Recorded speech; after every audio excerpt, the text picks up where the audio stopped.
Bonjour.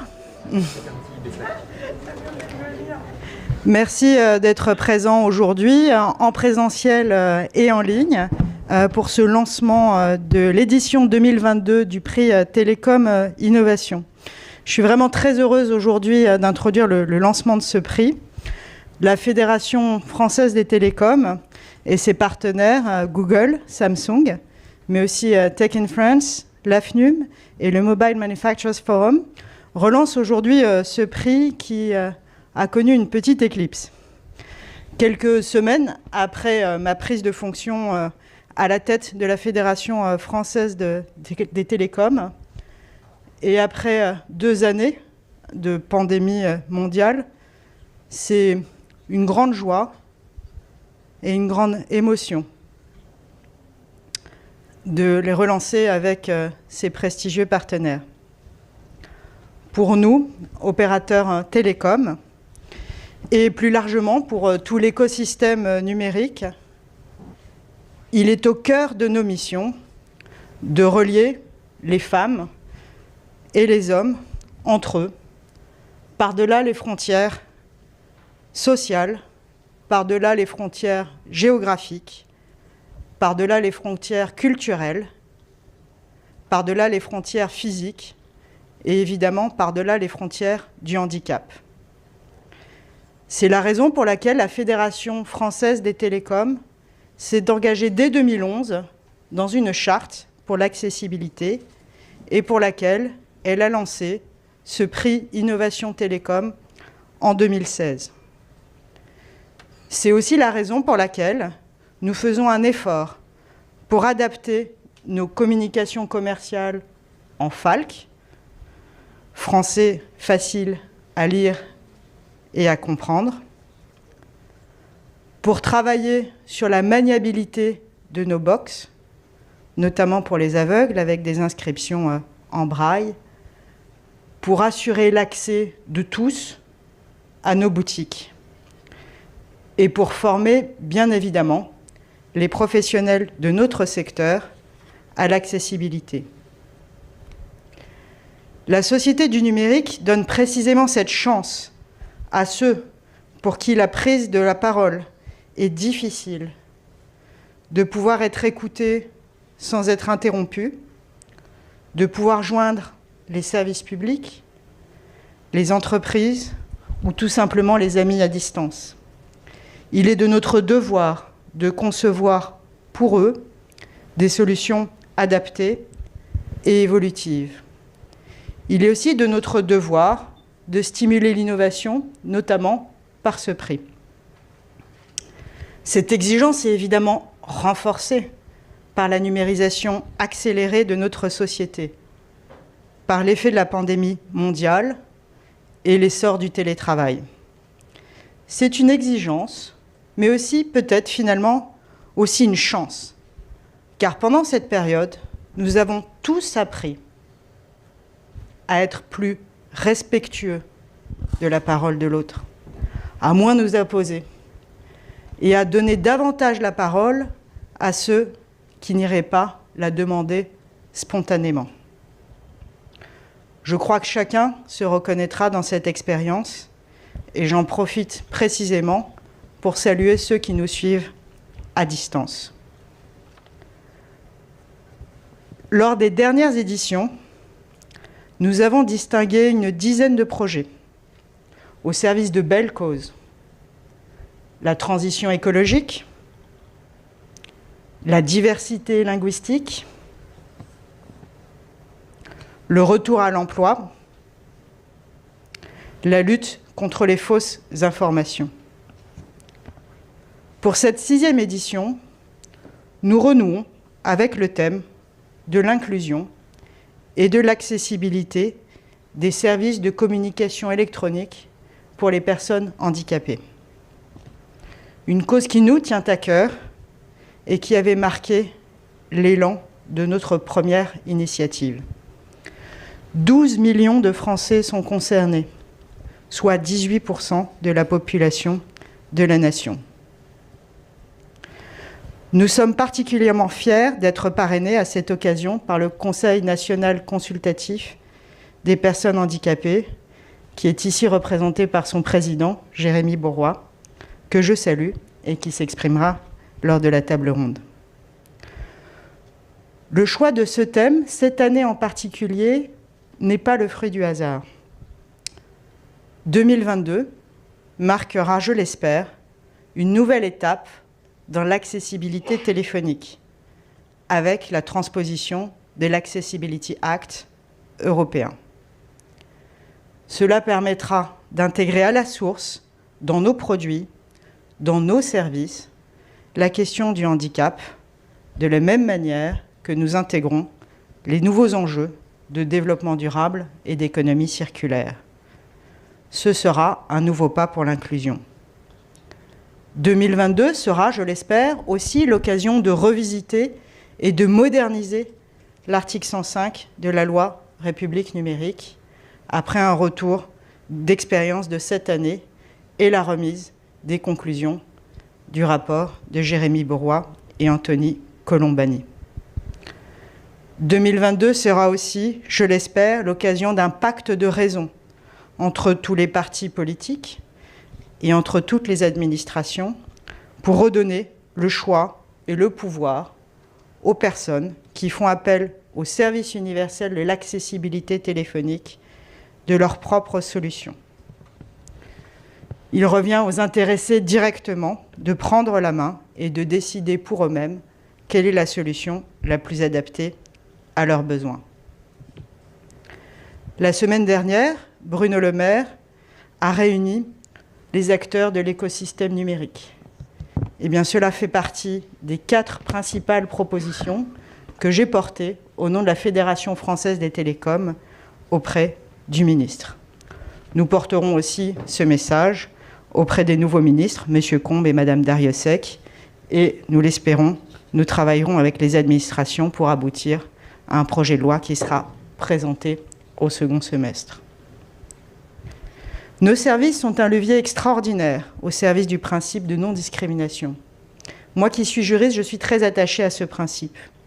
C'est un principe qui va plus loin que le principe d'égalité. Le principe d'égalité, c'est évidemment un beau principe inscrit au frontispice de notre Constitution. Mais finalement, l'égalité, c'est l'uniformité. C'est traiter de la même manière des personnes identiques.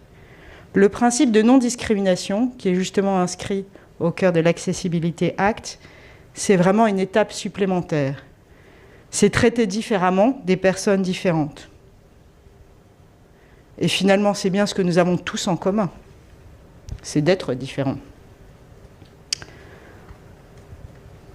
Aujourd'hui est donc revenu le temps de porter une attention particulière à la différence, d'accueillir le handicap, notamment des personnes malentendantes, sourdes, aphasiques, sourdes aveugles et aveugles. Et évidemment, toutes les autres formes de handicap. La loi ne suffira pas à elle seule. Elle doit être accompagnée d'un plan métier ambitieux pour continuer à former les interprètes de demain, notamment en langue des signes et en langage parlé complété. Il faudra aussi un réel effort de la part de nos écoles d'ingénieurs pour aborder les enjeux d'accessibilité dès la formation initiale et dans la formation continue. La loi n'est rien, par ailleurs, sans le soutien de l'innovation. C'est tout le sens de ce prix aujourd'hui.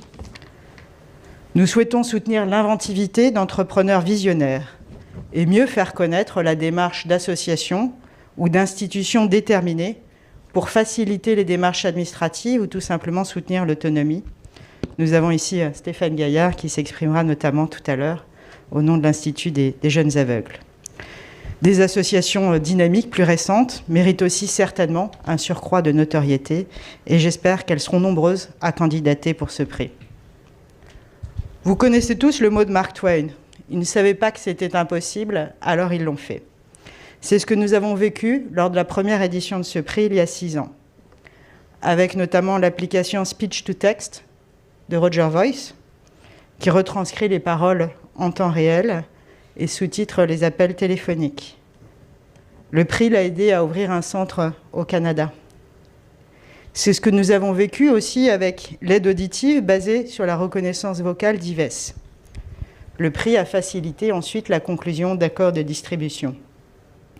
C'est ce que nous avons eu également avec l'exemple du détecteur de mouvement 2D-3D pour la traduction en langue des signes de Seqeris. Et la distinction lui a permis de développer de nouvelles fonctionnalités sur les box. J'espère que cette année, de nouveau, nous serons étonnés et nous aurons des candidats audacieux et ancrés dans la réalité. Et j'espère aussi que cette année, grâce au prix que nous remettrons avec Samsung et Google, nous pourrons mieux faire connaître les innovations, les distribuer plus largement, les faire évoluer ou faciliter la levée d'autres fonds privés. Ensemble, grandes entreprises et mouvements associatifs, nous travaillerons durant le mois d'octobre pour sélectionner les candidatures et remettre les prix au mois de novembre. Pour guider notre réflexion, nous entendrons ce matin des experts de cette accessibilité innovante, venus du monde associatif, de l'écosystème des startups et du cœur de la transformation de l'État, notamment Marine Boudot. Je passe à cet effet le micro à Charlotte Radani, responsable des affaires institutionnelles chez Google France, qui vous présentera plus en détail les intervenants et qui modérera les échanges. Olivier Auger de Samsung, évidemment, interviendra aussi plus tard pour conclure les échanges. Je vous remercie.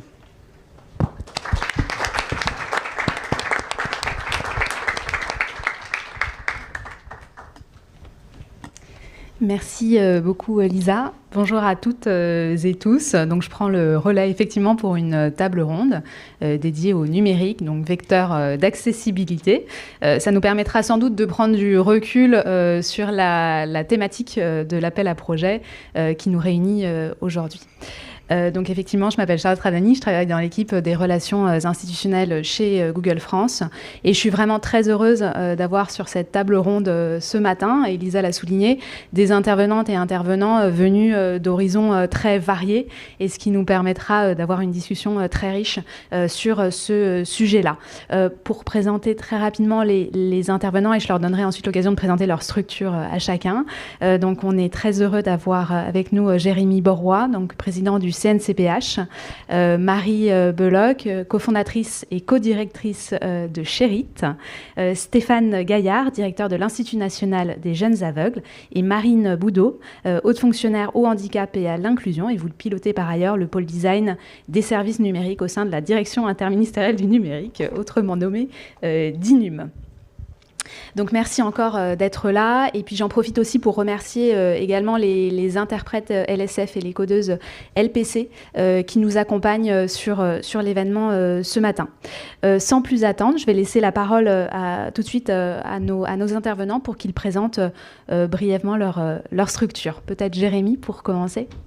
Avec plaisir, bonjour. Donc, je suis Jérémy Borroy, je suis président du Conseil national consultatif des personnes handicapées, le CNCPH, qui est l'instance où on privilégie la co-construction des politiques publiques, dès lors qu'elles concernent de près ou de loin les personnes handicapées, donc avec principalement les acteurs de la sphère publique, c'est-à-dire les ministères, leurs administrations, le secrétariat général du comité interministériel du handicap, le réseau des hauts fonctionnaires au handicap et à l'inclusion qui sont nommés dans chaque ministère.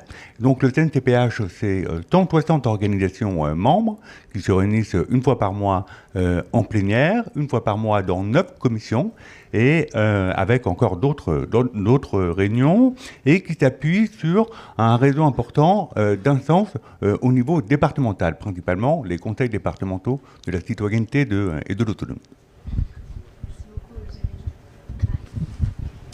Bonjour à tous et à toutes, je suis ravie d'être là. Moi je suis Marie, une des cofondatrices de Sherit. Pour vous dire un petit mot sur qui on est, Sherit est né chez Ashoka et avec des entrepreneurs de la tech qui avaient fait le constat que les entrepreneurs sociaux ne bénéficiaient pas assez vite et bien des bienfaits du digital. Et ça, principalement pour une question d'accès aux ressources, parce que quand on est une entreprise ou une start-up, c'est déjà pas facile de recruter des chefs de projet ou des développeurs. Mais lorsqu'on est une association, c'est tout simplement impossible. Et donc, ce qu'on a voulu faire, c'est permettre à des associations de vivre ce que vivent des vraies boîtes, c'est-à-dire d'avoir des développeurs, des chefs de projet à temps plein, sur de longues périodes et de qualité, pour développer des solutions digitales qui vont leur permettre de démultiplier leur impact. Donc, on existe depuis 4 ans. On a accompagné environ 60 entrepreneurs sociaux dans des développements de solutions. Je reviendrai après dessus, mais on a par exemple travaillé avec l'association Signes de Sens pour développer une extension web pour permettre de traduire tous les mots d'un site internet en langue des signes. Et pour être très honnête avec vous, il y a 1 an et demi, j'étais pas du tout sensibilisée au sujet du handicap.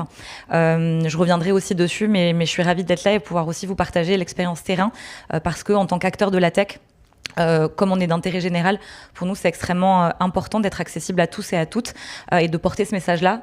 Donc voilà, on s'est d'abord fait un petit effet miroir. On s'est dit qu'on avait beaucoup de choses à apprendre sur le sujet, beaucoup de pas, et c'est ça que je vais essayer de vous transmettre. Donc merci beaucoup à Google qui nous soutient et pour cette invitation aujourd'hui. Bonjour, Stéphane Gaillard de l'Institut national des jeunes aveugles. Donc l'Institut a été créé en 1784 par Valentin Huy et il a accueilli comme personnalité la plus connue Louis Braille, qui a été élève et professeur, et c'est là qu'il a inventé le code Braille, dont on parlera peut-être plus tard. Cet institut est maintenant un institut médico-social. On accueille les enfants dès le diagnostic de la cécité ou de la déficience visuelle et maintenant des handicaps associés. Et on s'occupe d'eux de la naissance jusqu'à ce qu'on leur donne un diplôme, que ce soit un CAP, le bac, le brevet. On a un accueil global et diversifié selon l'élève. Ça va, au tout début, on va dans la famille. Ensuite, il peut avoir le choix entre une scolarité totalement inclusive en milieu ordinaire ou progressivement en unité externalisée, ou alors s'il en a besoin plus lourd, il reste in situ, puisqu'on a à peu près, on offre de la grande section de maternelle jusqu'au CAP et au bac tous les niveaux de scolarité, et on a une approche globale, c'est-à-dire qu'on le prend en charge médicalement, socialement, on lui apprend autant à faire ses lacets qu'à réussir le bac, à faire à manger, à ranger sa chambre. On l'équipe, effectivement, il y a tout un équipement de compensation et d'apprentissage de la compensation, que ce soit la locomotion, mais de manier le matériel numérique et de se repérer spatialement. Et en plus de ces missions éducatives, nous collaborons avec d'autres acteurs de l'État et associatifs pour un portail de l'édition adaptée qui là concerne tous les handicaps, puisqu'on veut traiter dans quelques années tant la déficience visuelle que la déficience auditive et toutes les 10 pour permettre l'accès à la littérature, mais à tous les savoirs par un portail numérique national qui serait adapté à tout le monde. Et nous avons aussi la commission du braille, puisque le braille est un code qui doit évoluer, et donc il y a une commission nationale qui chaque année se réunit pour voir comment est-ce qu'on code l'arrobase ou un nouveau cycle nécessaire, comment est-ce que pour la musique contemporaine on code en braille musical par exemple maintenant tous les nouveaux signes qui existent pour les voyants et qui n'existent pas pour les non-voyants. Bonjour à toutes et tous et merci pour l'invitation. Donc Marine Boudot, je travaille à la direction interministérielle du numérique qui dépend des services du Premier ministre et rattachée au ministère de la Transformation et de la fonction publique. Alors la direction interministérielle du numérique, qui est appelée en effet la DINUM, qu'est-ce que c'est ? C'est une administration centrale qui accompagne tous les ministères à accélérer leur transformation numérique sur tout un tas de sujets du coup liés au numérique, l'intelligence artificielle, l'ouverture des données, l'attractivité des talents tech au sein de l'État, et notamment aussi sur la numérisation des services publics. Et donc, moi, je travaille donc, au sein d'un pôle qui s'appelle le pôle design des services numériques, et donc notre principal rôle, c'est d'accompagner les ministères à numériser leurs services publics et s'assurer surtout qu'un plus grand nombre de personnes puissent les utiliser, parce qu'en effet, si on numérise et que personne ne peut utiliser ces services, c'est un peu problématique. On travaille aussi, mon équipe aussi pilote le RGAA, le référentiel général d'amélioration de l'accessibilité, qui permet de tester qu'un site est accessible ou non. Voilà, petite intro. Parfait, merci beaucoup. Eh ben, on va rentrer sans plus attendre dans le vif du sujet. Donc, on est réunis pour parler de numérique vecteur d'accessibilité. J'ai envie de vous faire réagir, Jérémy Borroy, là-dessus. Quelle est la réalité de ce postulat et puis quels sont les objectifs? Merci. Alors d'abord, si vous me permettez, je voudrais remercier la présidente de la Fédération des télécoms pour son propos introductif. J'aurais finalement très peu de choses à y ajouter. Je m'y retrouve totalement et on y voit là la confirmation du partenariat qui est établi depuis de longues années entre les opérateurs des télécoms que vous fédérez au sein de la FST et l'écosystème du handicap, entre guillemets, puisque c'est bien là où nous devons tous collectivement nous mobiliser, faire en sorte que les personnes handicapées puissent contribuer à l'élaboration des réponses qui les concernent. J'ai toujours du plaisir à rappeler le point de départ de vos travaux communs. C'était l'ancienne association des opérateurs de téléphonie mobile, la FOM, qui avait proposé pour la première fois une charte d'engagement des acteurs de la téléphonie pour prendre en compte les besoins des clients handicapés. Et on arrive aujourd'hui avec un exercice régulier qui est annuel, qui nous permet d'échanger dans cette salle. Et c'est vraiment un exemple, un bel exemple, qui n'est pas encore suffisamment repris par l'ensemble des secteurs professionnels d'activité de notre pays, même si, grâce à la sphère publique, c'est quelque chose qui arrive un peu à se montrer. Mais pour ça, merci, et merci de nous permettre d'échanger ensemble ce matin. Maintenant, sur la question que vous posez, la réalité, elle n'est pas la même qu'il y a 5 ans ou qu'il y a 10 ans. Je pense que ça n'a échappé à personne. Aujourd'hui, l'accélération de l'évolution des usages et des outils qui sont à notre disposition permettent, dans le même temps, une accélération de la conception de solutions qui facilite, qui accélère l'accessibilité et l'autonomie des personnes handicapées dans leur vie quotidienne, mais en même temps, qui, parce que nous n'y prenons pas garde en amont, accélère aussi le fossé qu'il y a entre les consommateurs de la vie de tous les jours et les personnes handicapées, parce que nous n'anticipons pas toujours sur l'accessibilité des outils numériques que nous développons chaque jour. Et j'ai envie de dire que, en fait, à chaque fois que nous créons quelque chose, à chaque fois que nous lançons un produit, un service, et que nous n'anticipons pas sur les situations de handicap qui peuvent être créées, nous en créons de nouvelles chaque jour. Et donc c'est ce paradoxe-là, en fait, qui nous réunit un peu aujourd'hui. On a de formidables opportunités d'accélérer la conception de solutions, mais dans le même temps, tous les jours, on découvre des situations de handicap que nous ne connaissions pas la veille ni 10 ans après. Donc nous sommes un peu à la moitié du chemin, j'ai envie de dire, avec peut-être, on va en parler, je pense, ce matin, des opportunités qui vont nous venir d'un cadre européen. J'attends en tout cas avec le TNCPH beaucoup de la transposition de la directive européenne sur l'accessibilité des biens et des services, qui peut-être, je l'espère, nous permettra d'être encore plus vigilants en France sur ce que nous faisons. Merci beaucoup. Je pense que la notion d'anticipation sera au cœur des discussions ensuite avec Marie et Marine notamment. Mais avant d'en revenir à ça, j'aimerais poser une question à Stéphane Gaillard. Innovation et accessibilité, vous, qu'est-ce que ça vous évoque? Vous faisiez référence à Louis Braille notamment, comme un codeur. Oui, effectivement. On a fait un grand événement le 22 juin en l'honneur de Louis Braille pour dépoussiérer son image, puisque tout le monde voit en lui un vieillard qui a travaillé des années dans sa bibliothèque pour inventer le code, alors que En fait, le code Braille, il l'a inventé entre ses 12 et ses 16 ans, quand il était à l'INJA. Enfin, ça s'appelait pas comme ça à l'époque. Mais il a pris en fait, il s'est fait un hackathon tout seul.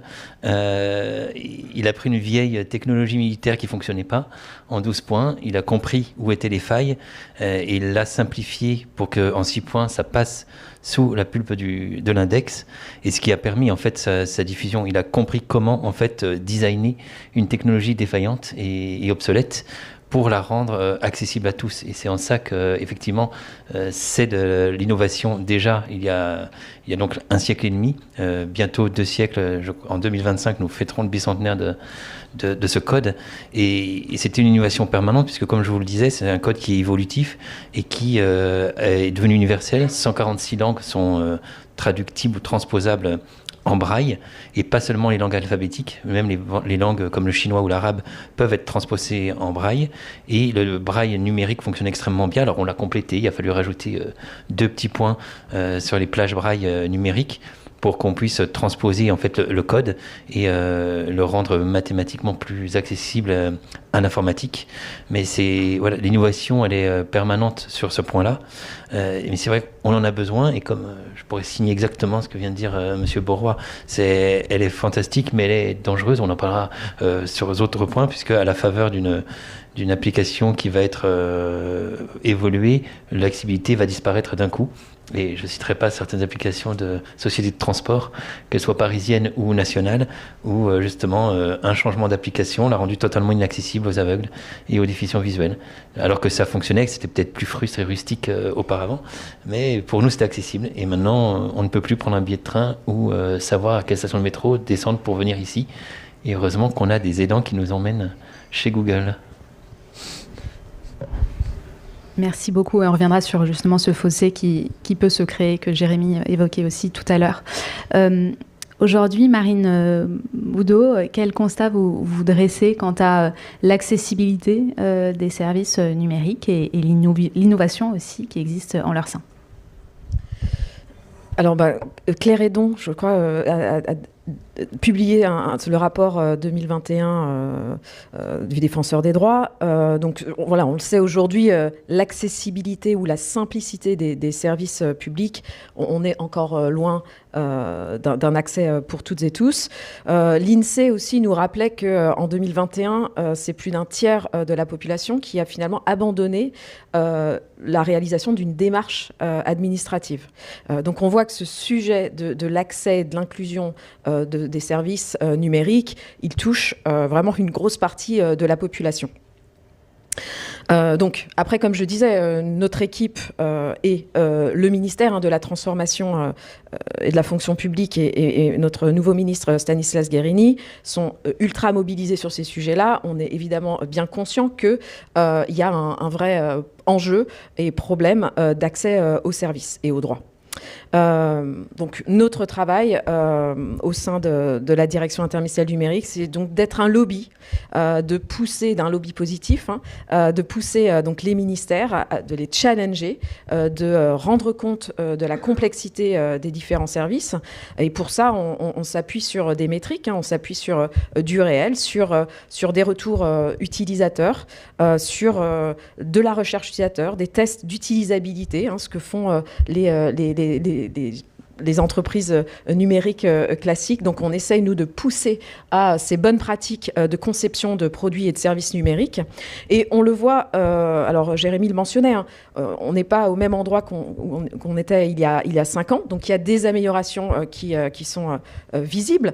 Peut-être vous avez réalisé cette année votre procuration en ligne, puisque vous ne pouviez pas vous rendre aux élections.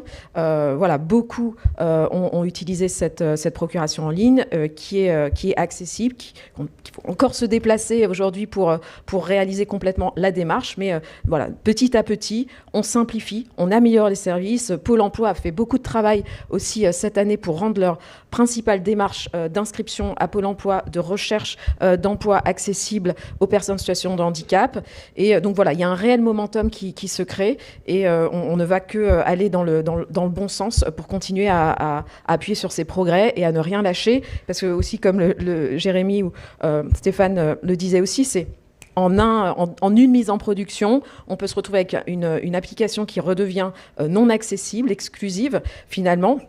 Et donc il faut être tout le temps en éveil sur ces sujets, sur ce sujet, et surtout penser que finalement plus on ajoute de fonctionnalités, plus on complexifie une expérience, fonctionnalités qui sont peut-être pas forcément nécessaires pour tout le monde, plus c'est compliqué à maintenir, et plus il faut vraiment aller vers cette simplicité et cette sobriété des fonctionnalités et des services. Donc petit à petit, on évolue. Marie, vous disiez justement que vous aviez évolué chez Sherit et amorcé une prise de conscience sur ces sujets-là. Comment est-ce que les structures, les associations que vous accompagnez abordent le sujet de l'accessibilité ? Alors déjà, il y a un chiffre qui m'a pas mal marqué quand j'ai un peu découvert le sujet, c'est qu'aujourd'hui, en France, seulement 97% des sites sont accessibles aux personnes en situation de handicap. 97%, c'est pas grand-chose. Ensuite, déjà, pour les associations, en tout cas, c'est les personnes qu'on accompagne, la tech, c'est un enjeu qui est énorme. C'est d'ailleurs toute la raison d'être de Sherit, et donc c'est pas facile. Et donc, lorsqu'elles abordent des projets digitaux, il y a déjà tellement de steps à franchir que parfois, on ne se pose pas ces questions-là qui sont des questions très prégnantes pour les associations au quotidien. D'ailleurs, on travaille avec beaucoup d'associations sur les thématiques de la santé et des handicaps. Mais lorsqu'il s'agit de questions d'accessibilité numérique, c'est déjà des sujets qui ne leur parlent pas forcément. Donc, de franchir cette étape-là, c'est compliqué. Il y a deux autres sujets. Un sujet qui est lié à ça, c'est parfois le manque finalement de connaissance de ses propres utilisateurs. Nous, ce dont on s'aperçoit, la première étape qu'on fait lorsqu'on va développer une solution digitale, c'est qu'on va interroger les personnes qui utilisent les solutions pour comprendre quelles sont leurs attentes, leurs envies et leurs enjeux. Et là, on a mené, en fait, c'est grâce au CCH, avec qui on a mené un appel à projet il y a 1 an et demi, où on a sélectionné vraiment 6 projets sur ces thématiques-là, avec cet objectif de développer des solutions qui soient accessibles par le plus grand nombre. Et en fait, malgré des acteurs très sensibilisés sur ces sujets-là, on a eu beaucoup de réponses qui nous disaient « mais non, oui, je vais peut-être adresser le sujet des personnes qui ont des cancers ou je vais peut-être adresser des personnes qui ont des enfants en situation de handicap, mais moi, mon public n'est pas porteur d'un handicap. » Donc, en fait, on s'est aperçu qu'il y a une prise de conscience qui n'est pas forcément là. Donc déjà, ce premier réflexe de se dire non, en fait, le public que je touche n'est pas porteur de handicap. Et un autre chiffre qui m'a marqué, c'est que, vous le disiez, Lisa, c'est quasiment 20% des personnes en France aujourd'hui qui sont porteurs d'un handicap. En fait, seulement 20% de ces handicaps sont visibles. Et on est peut-être sensibilisé sur des handicaps visibles, comme des handicaps moteurs, mais en fait, il en existe, et je ne vais pas vous apprendre ça, mais beaucoup d'autres. Et donc, on n'a pas l'impression que sur des solutions digitales, on va rencontrer cette difficulté-là. Et ensuite, l'autre complexité, c'est que il y a beaucoup de types de handicaps différents et malgré les normes qui existent et qui nous aident beaucoup et qui facilitent et qui prennent en compte toute une diversité d'usages, et je reviendrai peut-être sur des exemples plus concrets après, c'est très difficile de prendre en compte tous ces types de handicaps. Et en fait, on se retrouve face à un problème très concret qui est que les associations ont très peu de budget, très peu de budget sur le sujet tech, et qu'en fait, donc, nous, nos solutions, on les développe gratuitement, et c'est tout l'intérêt du programme Sherit. En fait, ça coûte beaucoup plus cher de développer des solutions accessibles. Et du coup, on prive complètement et qu'on doit faire des choix très concrets en se disant est-ce que je développe un site avec 3 fonctionnalités ou est-ce que je développe un site avec une fonctionnalité mais il est accessible à tous. Malheureusement, c'est parfois le premier choix qu'on fait. Donc, je pense qu'en fait, il y a des vraies contradictions opérationnelles qui font que même si c'est tous des acteurs d'intérêt général, si on est tous hyper conscients qu'il faut qu'on fasse des solutions accessibles à tous, comme on a pas forcément bien connaissance du problème et du nombre de personnes que ça touche, parce qu'on n'est pas au contact de ces utilisateurs, on n'a pas des gens qui viennent nous dire « Ah ben moi, j'ai pas pu utiliser votre solution parce qu'en fait, j'ai pas pu y avoir accès. » Et comme derrière, ça coûte très cher, en fait, ça crée des gaps qui sont assez difficiles à combler. Et je reviendrai peut-être dessus après. Et Marine, je crois que vous réagissiez un peu aux propos de Marie. Oui, quand vous parlez de fonctionnalité, oui, c'est vrai que j'aime pas quand on dit c'est plus complexe ou ça coûte beaucoup plus cher de créer une solution accessible. En fait, pour moi, créer une solution accessible, c'est écrire du code propre, tout simplement, qui suit les bons standards de développement web. Et en fait, chaque développeuse, chaque développeur devrait avoir à cœur, tout comme un artisan, de concevoir l'intérieur d'une application pour qu'elle soit belle et aussi navigable pour que d'autres développeuses et développeurs puissent la comprendre. Ça, c'est vraiment essentiel. Et je pense d'ailleurs en France, et peut-être qu'on y reviendra, mais que le métier de développeuse, de développeur n'est pas assez valorisé et qu'on ne prend pas assez donc, de temps à bien concevoir voilà, et à se dire en fait... Produire un service ou un produit numérique, c'est pas, il faut pas le bâcler, même si voilà, il faut pas le bâcler et il faut faire des choses belles, que ce soit de l'extérieur ou de l'intérieur. Et voilà. Je peux rebondir. Je trouve que votre point il est très très intéressant parce qu'en fait c'est exactement ce dont on s'est aperçu. En fait, ça prend du temps dans la conception. Et ça prend du temps d'aller en fait interroger les utilisateurs pour comprendre en fait dans quelle situation ils se trouvent. Mais la base de l'accessibilité numérique, c'est en fait de concevoir des choses beaucoup plus simples. En fait, aujourd'hui, le design s'est énormément complexifié. Je vais donner un exemple tout simple. Quand vous allez sur un site, parfois vous avez des vidéos qui se lancent automatiquement. Et en fait, on a l'impression qu'aujourd'hui, il faut qu'on arrive sur un site où il y a beaucoup d'informations, beaucoup de contenu et que ça sort un petit peu dans tous les sens. Quand on s'est confronté avec des personnes qui étaient déficients visuels, en fait, c'est très perturbant d'être sur un site et d'avoir un son qui apparaît où on n'a rien demandé et on ne sait pas d'où ce son vient. Et en fait, il y a beaucoup de choses comme ça. Mais aujourd'hui, du coup, je me suis posé une question de combien de développeurs en France étaient formés sur ces sujets-là. Je n'ai pas trouvé le chiffre. Par contre, le chiffre qu'on a trouvé, c'est qu'il y a une étude qui a montré que 62% des développeurs n'ont pas du tout connaissance de ces normes d'accessibilité. Et c'est là où la sensibilisation, elle joue un rôle extrêmement important. C'est qu'en fait, l'accessibilité, c'est très lié à ce que vous disiez sur la sobriété. La sobriété numérique, c'est ça, en fait, c'est concevoir des systèmes qui apportent une vraie valeur ajoutée avec des fonctionnalités qui sont simples et basiques. Et en fait, on est rentré dans une grosse complexification pour faire des sites qu'on trouve beaux. Aujourd'hui, on va sur un site de vêtements. Il y a des images qui se lancent, etc. Alors qu'avant, on était sur des images statiques et c'est beaucoup de choses en fait qui créent ce fossé dont vous parliez, encore plus important entre les personnes qui ne sont pas porteuses de handicap et celles qui le sont. On pourra revenir dessus, mais je trouve ça très intéressant et je partage complètement votre propos. Merci beaucoup pour cet échange. Pour en venir aux autres actions menées, Stéphane Gaillard, comment est-ce que le numérique est intégré au sein de la formation à l'Institut ? Je peux aussi rebondir sur le fait, oui, c'est la formation initiale des développeurs et des codeurs qui est importante, parce qu'effectivement, c'est peut-être impensif, mais c'est corriger qui coûte extrêmement cher, pas concevoir. Si on conçoit, évidemment, chaque handicap a ses spécificités, et pour un déficient visuel, il faudra moins de visuel ou qu'il soit décrit. Pour un déficient auditif, ça va peut-être être le contraire, ou quelque chose qui sera plus compliqué à coordonner, mais c'est à l'origine qu'il faut en fait concevoir les choses, et pas le découvrir après, parce que justement, voilà, reprendre une application qui est devenue inaccessible, ça va coûter beaucoup plus cher que si au moment de l'évolution, on s'était dit, tiens, comment ça va être pour les DA, pour les DV et les autres. Nous, en fait, effectivement, quand un élève arrive, il y a une évaluation sur son besoin d'autonomie et donc sur quel suivi de quel suivi numérique il va avoir besoin. On a des professeurs qui vont leur apprendre la bureautique, la numérique, comment utiliser leur smartphone, puisque c'est quand même essentiel. Tout passe par ça maintenant. Et donc, on leur enseigne et on est dans l'innovation un peu permanente maintenant depuis quelques années. Évidemment, le confinement nous a forcé à évoluer très vite pour pouvoir continuer à enseigner à distance, mais ce n'était pas spécifique à l'INJA, même si nous avions nos spécificités pour que des élèves déficients visuels ou aveugles puissent suivre des cours en visioconférence. C'est contre-intuitif, mais ça a fonctionné, ils sont équipés avec des plages tactiles, et soit ils ont du gros caractère, soit ils ont du braille. On leur apprend à peu près tout, et nous avons décidé d'être aussi un creuset en fait d'innovation pour accueillir, parce qu'on est des vrais testeurs et on a tout un panel de la déficience visuelle, donc de la cécité totale jusqu'à une déficience importante. On peut être des testeurs, on le fait pour nos partenaires publics, on le fait depuis toujours. Et là, on a décidé d'accueillir en fait toutes les bonnes volontés. Donc on a une start-up de 3 jeunes qui font un jeu vidéo pour aveugles, qui sont arrivés. On a l'UTC qui essaie d'inventer une méthode avec les plages braille en numérique pour décrire les réactions chimiques, pour pouvoir suivre ça à l'université à Compiègne, avec 2 plages braille. Comment est-ce qu'on peut suivre la courbe, puisqu'avant il n'y avait pas de moyen de comprendre une réaction chimique. Et on a organisé un hackathon au mois de mai avec les PNAC, donc sur le handicap en général, mais sur les 8 équipes des INSA, 4 ont travaillé sur la déficience visuelle.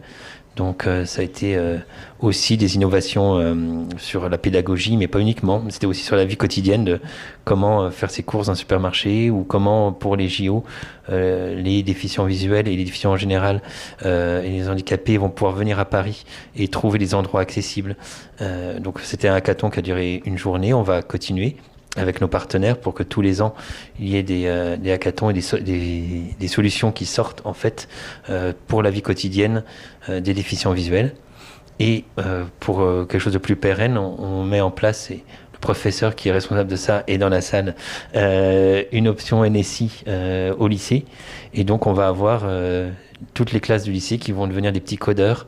Ils vont notamment essayer d'inventer un drone qui sera comme un chien pour aveugles, mais électronique. Donc c'est un peu leur challenge pour les prochaines années, de coder et qu'on voit s'envoler. Si vous passez à Duroc et que vous voyez plein de petits animaux... Des chiens volants ? Voilà, des chiens volants. Après le chien qui fume, qui est un peu plus loin, vous aurez les chiens volants qui seront dans les jardins de Duroc. Donc je vous invite à venir dès l'année prochaine. J'espère bien que Samuel aura déjà développé des protos de numérique. Donc on est vraiment dedans parce qu'on se rend compte qu'on en a besoin. Il y a des écueils, on en parle, mais c'est quand même formidable de pouvoir aussi... voilà, le chien d'aveugle, c'est fantastique, mais si on peut aussi avoir une alternative, parce que l'autonomie, c'est avoir toujours le choix. Pourquoi est-ce qu'on apprend toujours le braille? Parce qu'il faut garder l'orthographe et parce que le jour où votre smartphone ne fonctionne pas, dans le musée, il faut savoir lire le cartel. Et ça, si le smartphone il est en panne ou il n'a plus de batterie, il faut avoir le choix. Et donc, le numérique, c'est là pour être en option. On vocalise, mais il faut qu'on sache écrire. Et ça, c'est très important d'avoir toujours le choix. L'autonomie, elle est là. Il ne faut pas qu'on soit dépendant en fait d'une technologie, mais qu'on puisse jongler entre toutes les technologies. Merci beaucoup. Jérémy, comment se structure l'action du CNCPH sur le volet numérique? Il y a un groupe de travail dédié, des recommandations spécifiques? Comment ça se passe? Alors, pour répondre à votre question, je vais vous en poser une, si vous voulez bien. Est-ce que quelqu'un peut me dire quelle est la technique qui est utilisée aujourd'hui pour la transcription simultanée? C'est du sous-titrage automatique. Automatique, lequel on sait Meet, ouais. Google Meet, ouais. C'est une technologie de Google qui est utilisée sur impressionnant. Google Meet. Ça fait quand même des années que dans le secteur, on essaie d'observer les limites et les progrès des techniques qui sont utilisées pour la transcription simultanée. Mais là, je ne sais pas, pour ceux qui suivent la transcription, si vous êtes d'accord avec moi, c'est impressionnant de voir la vitesse, la précision, avec parfois des choses qui relèvent de la magie de l'automatique. Monsieur Gaillard a parlé des jardins Duroc. Donc Duroc, il fallait évidemment connaître la référence au métro Duroc et non pas du rock en deux mots. Bon, il y a encore quelques erreurs. Il y a forcément toujours une petite part de surprise, qui parfois peuvent entraîner des malentendus ou de la fatigue chez les personnes qui doivent suppléer et deviner ce qu'on a voulu dire. Mais là, quand même, j'ai envie de dire, c'est remarquable. C'est remarquable. Et c'est vrai que ça fait quelques mois qu'on peut voir, notamment sur les réseaux sociaux, l'utilisation de la transcription automatique. C'est remarquable. Je n'en reviens pas et c'est super. Alors, comment l'action du CNCPH se structure sur ces sujets? Donc, tout à l'heure, je faisais référence à nos 9 commissions. Donc, il y en a une qui est la commission accessibilité, conception universelle et numérique. Donc tout est dans le titre, qui est présidé par Fernando Pinto da Silva, et donc il se réunit au moins une fois par mois, donc à la fois pour répondre aux saisines du gouvernement lorsqu'il y a un projet de créer un projet d'arrêté qui rentre dans le périmètre de la commission, on pourrait mettre un avis et faire des propositions, et à la fois pour profiter du réseau que nous constituons au CNCPH, donc un réseau très large, pour faire remonter des opportunités ou alors des difficultés qui sont rencontrées et essayer de les partager avec nos interlocuteurs. le secrétariat général du comité interministériel du handicap, en particulier une personne qui est la coordinatrice interministérielle à l'accessibilité et à la conception universelle. Donc l'État est allé jusqu'à se donner cette ressource-là. C'est Sophie Rater qui est avec nous ce matin. Et c'est le réseau des hauts fonctionnaires que nous sollicitons régulièrement, dont Marine Boudot, qui a cité tout à l'heure l'exemple réussi du site du ministère de l'Intérieur pour déposer sa procuration. Je peux vous dire que ça ne s'est pas fait du jour au lendemain. Et c'est bien parce que il y a eu d'abord des remontées, des interpellations. Et ça fait partie aussi de notre rôle, qui n'est pas toujours agréable, mais qui est celui d'aller aller interpeller les interlocuteurs quand il faut. Mais le sujet de l'accessibilité du numérique ne se limite pas à ce seul périmètre. Nous avons une autre commission qui est la commission qui traite des questions culturelles, de l'accès à la culture et des médias. Donc là aussi, nous sommes en plein dedans, toujours dire, puisque le sujet très large du champ culturel, c'est le livre qu'on vient d'évoquer, c'est l'accès au programme audiovisuel, donc autre champ de mobilisation intense des acteurs associatifs depuis longtemps, pour que, avec le CSA et maintenant l'ARCOM et les chaînes de télé, on fasse en sorte que les programmes soient les plus accessibles possibles, le plus régulièrement possible, sur le plus grand nombre possible de supports, avec maintenant les plateformes et la VOD. Et nous avons aussi une commission qui est liée aux sujets internationaux, puisque au-delà des lois françaises, nous nous basons beaucoup et surtout sur la Convention internationale des droits des personnes handicapées des Nations Unies, qui est aujourd'hui le cadre qui fait référence et qui est, j'ai envie de dire, très structurant. Très confortable finalement à suivre. Si vous ne la connaissez pas, je vous invite à lire la version française. Vous allez voir, ça se lit assez facilement. Et finalement, ça évite de se poser des questions sur ce qu'il faut faire et pas faire. C'est vraiment ce que je recommande, qu'on évite de toujours essayer de trouver des moyens, de contourner ce qu'on nous propose d'appliquer. La Convention, elle est très claire, et donc on peut la suivre. La France a été auditionnée par le Comité des droits des Nations Unies à l'été dernier. Le Comité des droits qui a ensuite publié des recommandations à la France. C'est pour nous la feuille de route à suivre pour les prochains mois. Le sujet ne s'arrête pas non plus à cette commission. Nous avons une commission relative à l'emploi. Et l'emploi, qui dit emploi, sans accessibilité et sans possibilité de mobiliser des outils numériques accessibles, l'emploi et la formation restent compromis. Mais c'est aussi là où on va peut-être pouvoir mettre en avant d'autres formes d'innovation parfois on oublie un peu. On a évoqué tout à l'heure dans le propos de la présidente le sujet du relais téléphonique qui a fait l'objet d'un rapport. Je salue Anthony s'il est encore avec nous. Le rapport que nous avons rendu à la demande de 3 ministres du précédent gouvernement pour faire des propositions pour améliorer le dispositif d'accessibilité téléphonique en France. Et on s'est aperçu, même si nous savions déjà, que les innovations, elles ne sont pas seulement dans la performance des outils techniques qu'on vient de voir, mais aussi dans l'humain et dans les compétences professionnelles. Donc, c'est celle, bien évidemment, des professionnels que nous voyons, comme les interprètes, les codeurs, les transcripteurs, mais aussi des innovations qui ont été portées par des entreprises comme Defi et comme Surline, où on a finalement on est allé chercher la compétence là où elle était, et on s'est dit que, par exemple, la relation client téléphonique pouvait être assurée directement par des personnes sourdes elles-mêmes qui maîtrisent directement les langues et les canaux de communication que nous voulons mobiliser. Je prends cet exemple, il est en réalité duplicable sur toutes les formes d'accessibilité avec tous les types de handicap. Et ça, c'est aussi quelque chose que nous devons poursuivre, c'est de faire en sorte que les personnes handicapées soient aussi au cœur des dispositifs qu'elles préconisent.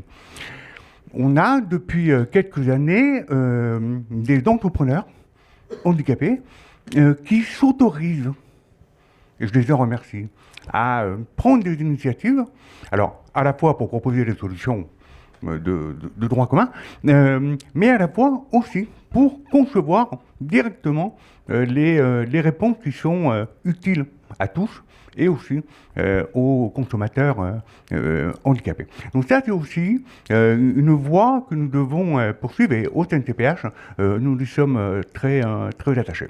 Voilà, alors après, au-delà de ces commissions et du formalisme qui va avec, notre rôle, c'est aussi d'être avec vous dans ces manifestations.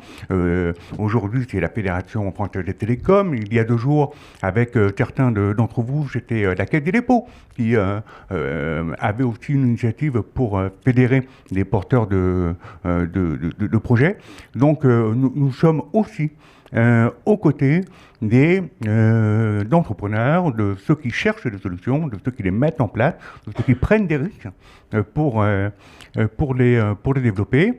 Et nous avons tous les ans les universités d'été du CNTPH qui sont aussi pour nous une occasion de donner un coup de projecteur sur des innovations qui sont utiles à l'autonomie des personnes handicapées. Merci beaucoup Jérémy, et vous évoquiez le travail de Marine tout à l'heure. Justement Marine, est-ce que vous pouvez revenir sur les actions que vous portez au sein de l'administration, et je crois que vous avez notamment des commandos UX en place. En quoi ça consiste ? Oui, tout à fait. Merci. Donc c'est vrai voilà, comme je disais tout à l'heure, notre première manière d'analyser, d'objectiver la qualité des services numériques, c'est un observatoire qu'on a lancé en 2019 qui nous permet de recenser les 250 démarches administratives les plus utilisées par les Françaises et les Français, qui recense donc la déclaration d'impôts, demande de RSA, etc., etc. Et donc, c'est bien d'observer que les choses sont peut-être un peu complexes, non accessibles, pas optimisées pour mobile, pas assez performantes, mais c'est mieux d'agir pour justement les améliorer, ou en tout cas accompagner et aider les ministères à accélérer les améliorations sur ces services. Parce qu'il faut savoir que ce sont au sein de chacun des ministères, voilà, que ces services se déploient et se conçoivent. Donc il y a un directeur ou une directrice du numérique au sein de chacun des ministères, et des directions donc, qui pilotent tous ces services. Et donc en effet, en 2020, on a lancé ce qu'on a appelé le commando UX. Alors, qu'est-ce que c'est le commando UX ? Le commando expérience utilisateur, UX c'est un terme américain ou anglais. Qu'est-ce que c'est ? Ce sont des experts du numérique, des designers, des développeuses, des développeurs, des experts en recherche utilisateur, des personnes qui sont vraiment, évidemment des experts aussi en accessibilité numérique, des personnes qui sont vraiment experts depuis 10-15 ans, qui ont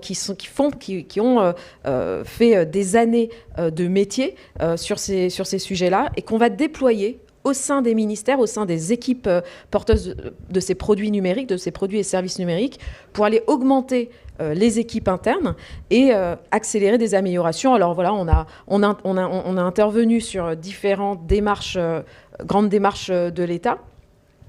Et ce dispositif, donc lancé en 2020, on a souhaité le réitérer en 2021, puis en 2022.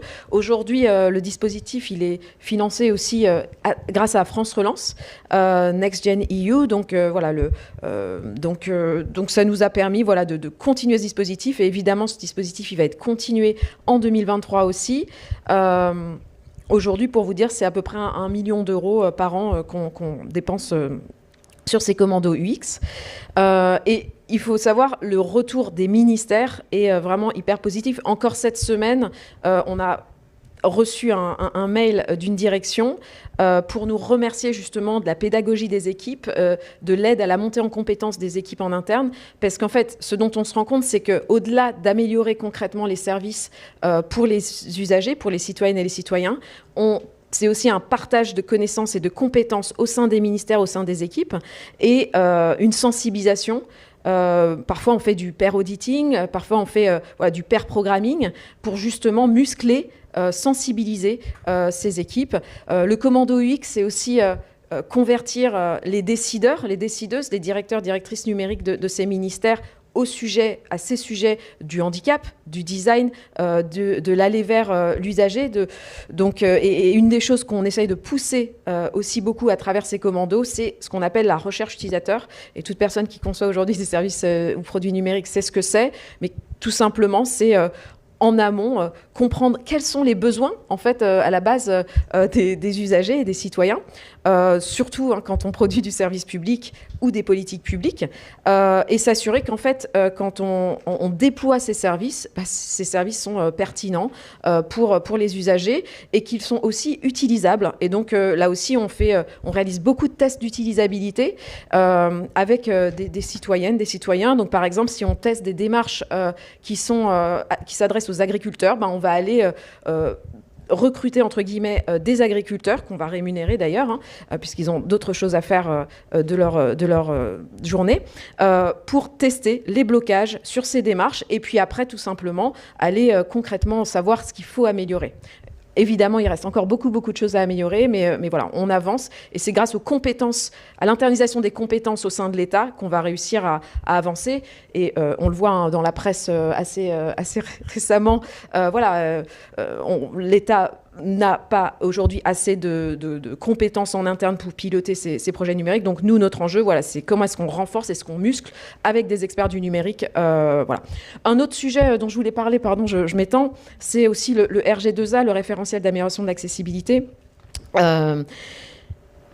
Ce qui est aussi aujourd'hui, finalement, vous mentionnez peu de personnes, que ce soit des développeuses, des développeurs, mais aussi des éditeurs de logiciels, connaissent ce référentiel, connaissent le sujet de l'accessibilité numérique. Alors nous, on essaye de faire aussi des webinaires, de mobiliser les éditeurs de logiciels parce que ça part de là. Et là, donc, moi, je travaille principalement autour des démarches de l'État, mais il y a le vrai sujet aussi des démarches des collectivités qui n'ont pas aussi les compétences pour faire les bons choix de produits et de services numériques et qui sont parfois pieds et mains liés avec des éditeurs de logiciels qui n'ont pas intégré le sujet de l'accessibilité. Donc là, il y a un vrai sujet là aussi de montée, de sensibilisation sur le territoire français au global. Tout le monde doit monter en compétence sur le sujet. Et donc, pour revenir au RG2A, donc là, bientôt, on va sortir une nouvelle version, pas du RG2A à l'intérieur, mais plutôt de son enveloppe, de son packaging plutôt, pour essayer justement de le rendre un peu plus accessible, parce que ça passe par là aussi. Donc, à partir du 19 juillet, si rien ne change, on sortira une bêta tout l'été qui permettra aux personnes qui travaillent de manière, tous les jours avec le RG2A, nous faire des retours et qu'on puisse itérer et l'améliorer. Mais voilà, il y a aussi le sujet des outils qui sont utilisés par les professionnels, que ce soit des développeuses et des développeurs, et les auditeurs, évidemment. On a aussi développé des plugins qui permettent aux développeurs de mieux appréhender les blocages ou les erreurs de code qui s'intègrent directement dans les consoles de navigateurs et d'autres projets. Et juste une petite question, est-ce que vous avez l'impression que certaines notions sont mal appréhendées, et notamment celle de design ? Alors, je dirais, en France, le design est mal appréhendé. Quand on pense design, on pense luminaire, on pense peut-être espace. Mais certaines entreprises, et Google par exemple, Samsung aussi, et d'autres grandes entreprises du numérique ont bien compris l'apport du design et d'ailleurs ont structuré leurs organisations, leurs organigrammes avec des VP du design, avec des directrices et des directeurs du design. Et donc, il y a un vrai enjeu de se professionnaliser sur tous les métiers du numérique, mais notamment le métier du design, et avec des designers, parce qu'il ne s'agit pas juste de parler d'une méthode de design, mais c'est aussi des compétences de design. Le design, c'est un métier, on ne devient pas designer en 3 mois ou en 6 mois, c'est du travail qui permet de comprendre quelles sont les bonnes pratiques, de comprendre quels sont les bons process, et de développer aussi un sens de l'esthétique, parce que c'est pas que de la méthode, le design. Donc absolument, il y a un vrai sujet en France, et voilà. Je crois que le nouveau ministre d'ailleurs du numérique mentionnait le sujet de la formation au métier du numérique, et donc le design. On est quand même en France une société qui est très portée sur l'ingénierie, sur les métiers de l'ingénieur, et donc il va falloir commencer à s'intéresser au design, aux citoyens, à la manière dont sont ressentis les produits et les services concrets. Merci beaucoup Marine. Marie, est-ce que vous pourriez revenir aussi sur vos actions chez Sherit? Vous avez parlé de compréhension des besoins utilisateurs, d'anticipation, etc. Voilà, si vous pouvez nous donner 1 ou 2 exemples de ce que vous faites. Oui, bien sûr. Peut-être juste une petite parenthèse. Je pense que Marine, serait hyper intéressant qu'on se parle parce qu'il y a beaucoup de synergies et en tout cas, ça m'a donné pas mal d'idées dans ce que vous avez dit et je pense qu'on a une vision assez proche. Du coup, comme je vous l'ai expliqué, nous, il y a 1 an et demi chez Sherit, on accompagnait beaucoup de projets qui étaient des projets autour de la santé et du handicap. Et du coup, je vous donnerai un exemple là-dessus. Mais en fait, quand on a fait cet appel à projet avec le CCH, on l'a vraiment saisi comme une opportunité. Et la première chose qu'on a faite, c'est aller se former auprès de personnes sachantes et expertes. Et la première chose, c'est qu'on en a trouvé assez peu. Peut-être un petit mot sur le modèle de Sherit. Nous, en interne chez Sherit, on vient tous de la tech, plutôt des profils assez généralistes. Et notre modèle est basé sur du mécénat de compétences long terme et de qualité. Et donc, on a des chefs de projet, des développeurs qui viennent de cabinets comme Accenture, par exemple, ou Wavestone, ou Omnilog, ou Théodo, et qui viennent nous prêter des expertises sur 1 an, 2 ans, 3 ans, pour développer ces projets-là. Et donc, la première chose qu'on a été faire, c'est se renseigner sur ce qui existe déjà légalement, la réglementation dont vous parlez, les règles, et aller auprès des experts qui nous ont aidés. Je pense notamment à Témésis, par exemple, ou encore à Philippe Trottin, qui est un expert sur les sujets d'accessibilité. Et ensuite, quand on a réussi à bien comprendre tout ça, on a tout formalisé et on a formé nos équipes en interne. Donc aujourd'hui, Sherit, au total, c'est une centaine de personnes qui ont été formées. C'est pas beaucoup, mais on a beaucoup de turnover puisqu'on fonctionne avec ce mécénat de compétences. Et l'idée, c'est de former, on parlait beaucoup des développeurs, mais il y a aussi les chefs de projet. En interne, chez Sherit, on est 12. Il y avait une vraie volonté, en fait, de permettre aux personnes qui prennent les décisions sur les projets de comprendre quels sont ces enjeux et de regarder qu'est-ce que ça veut dire concrètement pour les appliquer, pour ensuite piloter les équipes de chefs de projet, de développeurs, etc. Pour vous donner 2 exemples, on a travaillé donc avec Signe de Sens dont je vous parlais. Eux, le constat qu'ils avaient fait, vous les connaissez peut-être, ils sont très connus, ils sont basés à Lille et aujourd'hui ils sont principalement sur la langue des signes et ils développent beaucoup de projets numériques pour tous les âges, tous les profils. Et ils sont venus nous voir en nous disant, en fait, une personne comme moi, j'utilise à peu près 6000 mots au quotidien. Et une personne qui pratique la langue des signes, c'est plutôt 2000 mots. Et du coup, il y a une vraie inaccessibilité sur le numérique. Par exemple, quand une personne qui pratique la langue des signes va sur le site du Monde et qu'il y a un mot qu'elle ne connaît pas, elle a 2 options. Ou elle va ouvrir un dictionnaire, ou elle va ouvrir un autre onglet, aller chercher le mot. S'il faut le faire 100 fois dans l'article, c'est extrêmement pénible. Et du coup, il y avait cette volonté de pouvoir intégrer directement dans la page un module de traduction. Et du coup, ce qu'on a fait, c'est développer une extension web qui marche avec tous les Google, les Firefox, etc. et qui permet de, lorsqu'il y a un mot que je ne connais pas, je clique dessus, j'ai une pop-up qui apparaît et j'ai une traduction en langue des signes. Si le mot n'existe pas, je peux demander la traduction. Il y a quand même 36 000 traductions. Donc c'est assez complet et d'ailleurs c'est un référentiel qui est utilisé aujourd'hui par plein d'autres solutions. Donc ça c'est un premier sujet qui est extrêmement important et je crois qu'aujourd'hui c'est en France 1 personne sur 3 qui a téléchargé cette extension et qui la télécharge au quotidien. Donc moi je compte sur vous pour relayer cette information. Ça s'appelle la bulle Helix de Signe de Sens et que je pense aussi qu'il y a un intérêt à faire connaître ces solutions parce qu'elles sont malheureusement pas toujours assez connues aujourd'hui. Donc n'hésitez pas à en parler autour de vous. Et le deuxième exemple que j'aimerais vous partager, c'est par exemple avec Droit Pluriel. Donc il y a Sébastien qui est là, qui faisait partie des lauréats de l'appel à projet avec le CCH. Et vous le mentionnez aussi Stéphane, l'importance d'avoir des projets qui sont portés par elles-mêmes des personnes en situation de handicap. Parce que c'est quand même pas le même regard et pas la même implication. Même si on aimerait tous être aussi sensibles. Et par exemple, quand on a travaillé avec Droit Pluriel, il y avait un niveau d'exigence. Donc l'objectif de cette plateforme, c'est de recenser tous les lieux d'accès aux droits pour toutes les personnes en situation de handicap.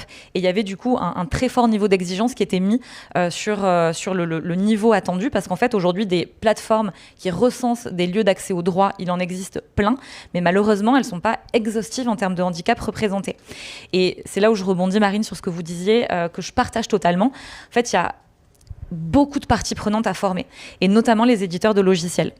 Peut-être très rapidement, ou quand on fait de l'informatique, on va développer de zéro des solutions, des développeurs, du code, etc. Ou on va utiliser des solutions progicielles, comme par exemple Salesforce que vous connaissez, des outils du marché. Ou aujourd'hui, on entend parler depuis quelques années de l'essor d'une techno qui s'appelle du low-code. Le low-code, c'est par exemple du Excel ou du Airtable. Je caricature un peu avec l'Excel, mais c'est pour que vous visualisiez. Et en fait, c'est des solutions qui ne permettent pas d'avoir accès à des experts techniques, à des développeurs, et qui sont utilisables par tout le monde. C'est génial parce que ça veut dire que demain, une association ou une start-up qui veut se lancer, pas besoin d'avoir un développeur pour lancer son site internet, elle va se baser sur ces briques-là. C'est génial parce que c'est accessible au grand nombre, mais le problème de ces solutions-là, c'est qu'elles ne prennent pas en compte les questions d'accessibilité. Et ça, c'est un problème. Alors, elles le prennent en compte parfois sur des questions de lisibilité des informations. L'accessibilité, qu'est-ce que ça veut dire ? Ça veut dire, en fait, j'ai un titre clairement énoncé, et puis j'ai un déroulé qui est logique, de manière à ce que si j'active de la synthèse vocale, je suis pas menée de bout en bout avec un déroulé qui est pas du tout clair. Et du coup, on a étudié des solutions, parce que le cas de Droit Pluriel, c'est une association de 6 personnes, qui fait un boulot formidable, mais qui n'a pas des moyens qui sont extensibles. Et du coup, on s'est dit, on va choisir ces solutions-là, qui sont peu coûteuses pour les associations, qui vont pas nécessiter de faire venir un développeur. Malheureusement, sur toutes les solutions qu'on a étudiées, on avait des pourcentages de compatibilité qui allaient de 20 à 40%, ce qui n'était pas suffisant pour Sébastien et pour ses équipes. Et du coup, on va partir sur des solutions qui vont être développées de zéro pour pouvoir prendre en compte toutes ces choses-là. Pour vous donner peut-être un tout petit exemple très parlant, ce que tu me partageais tout à l'heure, Sébastien, c'est que pour les personnes qui sont déficientes visuelles, avoir l'écran blanc avec des textes en noir, c'est pas très lisible. Alors que finalement, si on inversait les couleurs et qu'on avait un fond noir avec un texte blanc, ce serait beaucoup plus facile à lire. Par exemple, ces solutions-là aujourd'hui ne permettent pas ces fonctionnalités. J'ai confiance en la technologie, j'ai confiance que ces solutions-là, elles vont être de plus en plus inclusives et qu'elles vont permettre de le faire. Mais aujourd'hui, c'est pas le cas. Et du coup, c'est là où il y a cette un peu complexité entre comprendre à quel point c'est simple en fait de faire un site accessible, parce que très honnêtement, même moi qui ne suis pas handicapée, je préfère un site clair avec peu d'infos et qui suit un déroulé logique plutôt qu'un site où je me sens agressée avec une multitude d'informations. Et je pense qu'une fois qu'on aura compris ça, qu'on aura des personnes formées, en fait, ce sera beaucoup plus facile d'aller vers ces sujets-là. Donc voilà. J'aurais plein de choses à dire, mais je vais m'arrêter là. Oui, si je peux rebondir, oui. Et surtout, ce qu'il faut être conscient, c'est que ce qui est bien pour nous est bien pour vous. Quand vous parlez de l'inversion, évidemment, pour nous, c'est essentiel. Et un des problèmes des évolutions d'application, c'est quand l'inversion n'est pas possible. Mais c'est bien pour vous, parce que c'est beaucoup plus reposant pour vos yeux de lire en inversé que de lire en noir sur blanc. Et la clé, effectivement, c'est la formation. Et nous, on milite, et toutes les associations de la déficience visuelle militent pour ça, avec évidemment le CNCPH qui nous soutient. C'est sur la formation, puisque ça vous paraît naturel qu'une orthophoniste soit formée à la déficience auditive, déficience visuelle, dyspraxie. C'est tout à fait logique qu'un développeur, qu'un élève en design, il soit sensibilisé aussi. La clé, elle est là. On ne leur demande pas qu'il soit formé, qu'il ait des heures et des heures de cours sur les handicaps divers et variés, mais qu'il y ait une sensibilisation pour que quand il commence à coder, il ait en tête voilà, quelles sont les exigences. C'est la base. Il a des exigences esthétiques, il a des exigences techniques, et l'accessibilité doit en être une de plus, mais c'est pas quelque chose de dirimant, c'est quelque chose qui doit être naturel, et ça doit être un réflexe dans la formation, qu'ils soient sensibilisés, qu'il y ait un module dans chaque formation, et pour qu'ils valident leur formation, il faut qu'ils aient assisté à ce module, et que ce soit un module DV, DA, une fois qu'on est rentré dans le monde de la déficience, on rentre dans tous en fait, puisque on sait prendre en compte les déficiences de chacun quand on a été sensibilisé au moins à une de celles-là. Et je suis tout à fait d'accord, et si je peux me permettre de rajouter, il y a un outil dans le monde du numérique qui permet justement d'homogénéiser les interfaces et donc qui s'appelle les design systems, les systèmes de design, qui sont des outils finalement qui sont pour le designer ou pour les développeurs et qui permettent qui modularisent tout un tas d'éléments qui ensuite peuvent permettre de développer un site. Et donc, par exemple, l'État a développé son système de design et qui aujourd'hui vient avec une fonctionnalité qui permet d'inverser les couleurs. Donc, il y a 2 thèmes et donc il est petit à petit développé sur tous les sites de l'État et toutes les démarches de l'État. Et donc, petit à petit, les utilisateurs vont pouvoir, en effet, inverser les couleurs notamment. Et ça permet de standardiser les expériences. Et donc ça, c'est vraiment un outil qui, pour tous les sites services produits, est un super outil de simplification aussi. Merci beaucoup Marine. Et avant de prendre quelques questions peut-être du public, Jérémy, est-ce que vous pouvez revenir sur vos prochains chantiers? Qu'est-ce que vous comptez mener dans les prochains mois, prochaines années peut-être sur les sujets liés au numérique? Merci. Alors, j'évoquais tout à l'heure la transposition attendue de la directive européenne sur l'accessibilité des biens et des services. Donc, le premier message, on essaie de faire passer au nouveau ministre qui s'installe depuis le début de la semaine, c'est qu'ils pourront compter sur notre vigilance pour que le calendrier, pour lequel nous avons déjà pris un peu de retard, ne soit pas sans cesse reporté, et que nous soyons, nous, avec vous tous, associés aux travaux de cette transposition. On entend souvent sur les sujets d'accessibilité, notamment sur lesquels nous travaillons aujourd'hui, qu'il faut sensibiliser, qu'il faut former, et puis parfois on nous dit aussi, voilà, c'est pas accessible, mais ça le sera la prochaine fois. Grâce à vos remarques, nous ferons attention, etc. Alors, moi, personnellement, j'ai 45 ans. Je n'ai que 45 ans ou j'ai déjà 45 ans. C'est selon. Mais ça fait, en tout cas, au moins 25 ans que j'entends un petit peu souvent les mêmes discours. Et j'ai parfois le sentiment que nous passons encore à côté de, non pas l'opportunité, mais le besoin de clarifier les responsabilités et les devoirs des uns et des autres en matière d'accessibilité. L'accessibilité, ce n'est pas une option. On est, encore ce matin, on l'a tout fait. On a toujours essayé de justifier l'accessibilité. C'est bien pour tout le monde, c'est utile, etc., etc. Et si vous regardez un peu dans les organisations, c'est souvent encore la RSE qui va porter ces sujets d'accessibilité. On en a un peu marre. Je vous dis, c'est quelque chose qui n'est pas négociable et qui doit vraiment responsabiliser tous les acteurs publics, privé. Alors on voit qu'on ne peut pas tout se permettre, mais on voit aussi que ça ne suffit pas d'écrire dans la loi. Depuis 2005, par exemple, que tous les sites internet publics seront accessibles.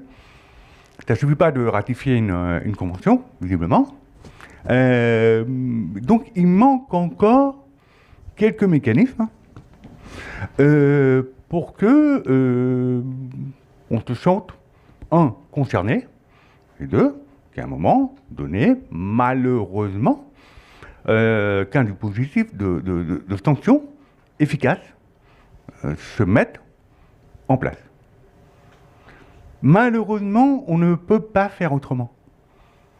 Alors on se dit toujours, mais c'est pas le moment, la situation économique de la France fait qu'on ne peut pas rajouter des contraintes supplémentaires aux acteurs économiques, etc. Sauf que, je le redis, nous le redisons, le coût de l'inaccessibilité, le coût des conséquences de l'inaccessibilité, des sites internet, des outils, des canaux de communication, etc., est bien plus important que celui du coût réel ou supposé de l'accessibilité pour les acteurs publics et privés. Comment, en 2022, nous tolérons en France qu'il y ait des sites internet publics qui ne soient pas accessibles? Alors, je ne le nie pas et au contraire, je le salue. Les efforts, le rattrapage récent depuis ces quelques années, notamment en termes de moyens, d'accompagnement, de formation. Je vois aussi des acteurs de la formation qui n'ont pas attendu qu'on leur demande, qui ont pris l'initiative. Je pense à Webforce 3, je pense à Simplon, je pense à d'autres, alors qu'on avait, il y a une dizaine d'années, une pauvre charte qui attendait d'être appliquée pour que les écoles intègrent le sujet de l'accessibilité à l'information. Mais voilà, maintenant, je pense qu'on peut se dire que tout le monde a compris.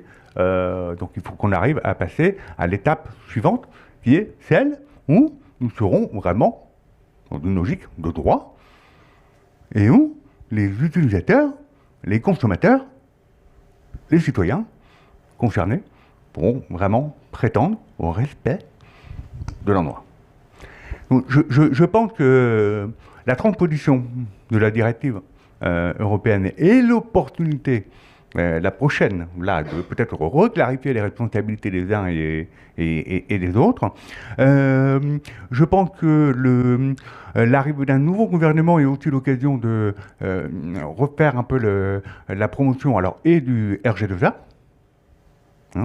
qui n'est pas aujourd'hui qu'on présente, et vous voyez, de façon très sympa, c'est sympa le RG2A. Non, c'est une obligation, c'est quand même, c'est posé dans les textes. Et il y a la charte d'accessibilité de la communication publique et gouvernementale, qui a été mise en place par le gouvernement il y a 1 an et demi, je crois, pour que les ministres et les ministères, lorsqu'ils communiquent, soient parfaitement accessibles. Pour que, et donc on a commencé à le voir. Le président et les ministres prennent la parole de plus en plus. La langue des signes est présente. La transcription, c'est aléatoire, c'est un peu de la loterie. Un coup oui, un coup non, mais ça commence. Mais comment accepter qu'en 2022, vous ayez encore des personnalités politiques de premier plan, des organisations, des acteurs économiques très visibles, qui publient des posts sur les réseaux sociaux sans décrire les images, alors que bon, le mode d'emploi quand même, il n'est pas compliqué. Tant je sous-titrerai les vidéos qu'ils diffusent. Oh, pardon, oui, on fera mieux la prochaine fois. Et hop, il recommence. Donc, ça, pareil, c'est les éléments que nous ne devons plus accepter. Voilà, donc je ne voulais pas terminer mon propos sur une touche plus désagréable, mais je voulais partager avec vous voilà, ce besoin de passer à l'étape supérieure qui sécurise ce qui a été fait, ce qui a été porté par ceux qui ont pris des initiatives pour montrer que finalement, c'est possible. Merci beaucoup, Jérémy, pour ce message. Et je crois qu'on a tous la volonté de passer effectivement à l'étape supérieure. Alors, je vois qu'on est un peu au bout du temps, mais est-ce qu'il y a des questions du public ? On sera ravis de les prendre et de faire circuler le micro. Non ? Eh bien, moi, j'en ai... Oui,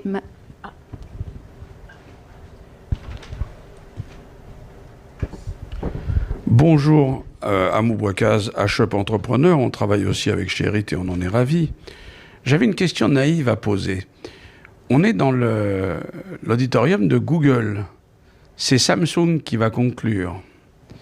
Est-ce à dire que les pays, entre guillemets, communautaristes, font mieux que le pays de l'universalisme sur la question de l'accessibilité ? C'est-à-dire, est-ce qu'il y a une vraie différence entre nous et les autres ? Et question incidente, pour prolonger ce que disait Jérémy tout à l'heure, c'est encore plus grave que ce qu'il dit. Qui sont les meilleurs en accessibilité ? Ce sont les partis extrêmes, les sectes, et un certain nombre de gens qui ont parfaitement compris que rendre la crédulité accessible, ça fait des clients en fait. Et peut-être que ça serait pas mal que les gens qui ont envie qu'on vive dans une société pacifiée et que l'universalisme triomphe, se mettent ça un peu dans la tête. Dernier point, Monsieur Gaillard, vous avez parlé du braille pour lire les cartels, mais je suis en mesure de vous dire que le CAC 40 est en hausse parce que j'ai le braille sur mon smartphone et que quand je m'ennuie, c'est un moment tout à fait agréable. Non, aujourd'hui, je m'ennuie pas, mais...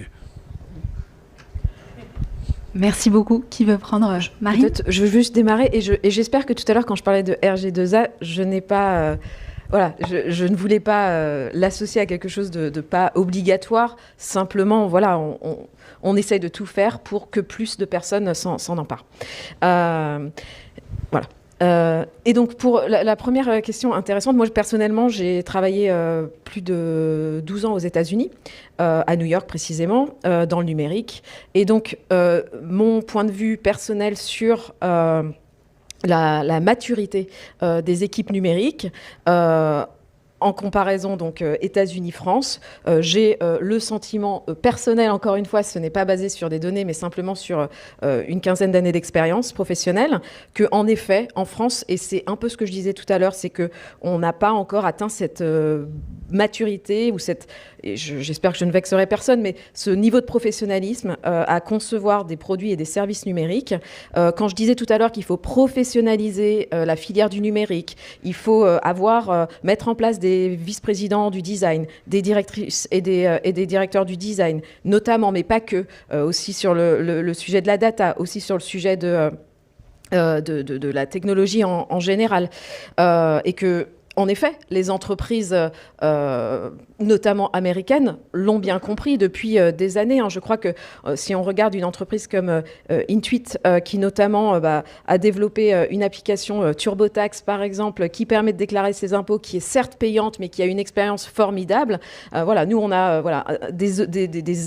il y a pas mal d'enjeux et de marge de progression, je dirais, en termes de professionnalisation du champ du numérique. Et je voulais rajouter quelque chose, mais j'ai oublié, donc peut-être ça me reviendra tout à l'heure. Est-ce qu'une autre personne du panel voulait rebondir là-dessus? Non, c'est bon. Est-ce qu'il y a d'autres questions?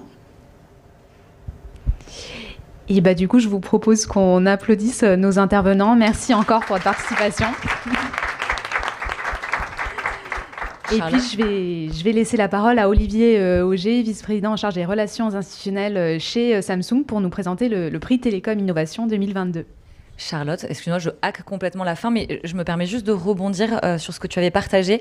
En tout cas, on parlait de la formation. Il y a une association formidable qui s'appelle Latitude, qui forme des étudiants d'ingénieurs à la sobriété de manière générale, qui inclut beaucoup de choses, l'empreinte environnementale, mais aussi l'accessibilité.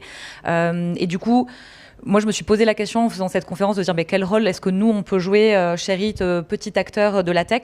Et une des questions qu'on s'est posées à partir du moment où ça ne vient pas forcément d'une demande terrain, est-ce que ce n'est pas à nous d'imposer ces standards ? Parce qu'en fait, aujourd'hui, on se laisse guider. Et si finalement, une des personnes lauréates nous dit que le sujet de l'accessibilité, c'est un sujet fort, on va y aller à fond. Et si la personne nous dit « oulala, non, moi, ce n'est pas forcément quelque chose que je souhaite prioriser », en fait, aujourd'hui, on est un peu dans un entre-deux à l'écoute. Et donc, on s'est posé la question de finalement quel rôle on jouait. Et j'aimais bien ce message de dire qu'en fait, on a tous un rôle à jouer, que ce soit dans notre vie perso, dans notre vie pro. Je pense que le sujet du coût est important et il y a beaucoup d'associations qui commencent en fait à chiffrer ces coûts cachés qu'on ne voit pas. Donc voilà, donc en tout cas, je lance une perche, mais très partante pour discuter de ce sujet de l'accessibilité et ce qu'on peut faire en tant qu'acteur de la tech et même avec d'autres associations pour porter ce message-là, le diffuser et passer à l'action parce que pour moi, c'est la seule chose qui compte, c'est qu'on arrive à agir. Je vous laisse la parole, pour ce hack. Merci beaucoup. Donc je suis chargé de conclure. Je ne vais pas être très long, je vous rassure, il est déjà 11 heures passées. Moi, ce que je voulais vous dire, c'est que l'accessibilité, pour nous, chez Samsung, c'est quelque chose d'important. On travaille sur ces sujets-là depuis 2013. On a une dizaine d'ingénieurs dont c'est le métier et qui s'investissent à 100% sur ces sujets-là depuis longtemps. C'est pas quelque chose pour faire beau dans une politique RSE, c'est pas quelque chose d'optionnel. Pour nous, c'est intégré à 100% dans tous nos produits.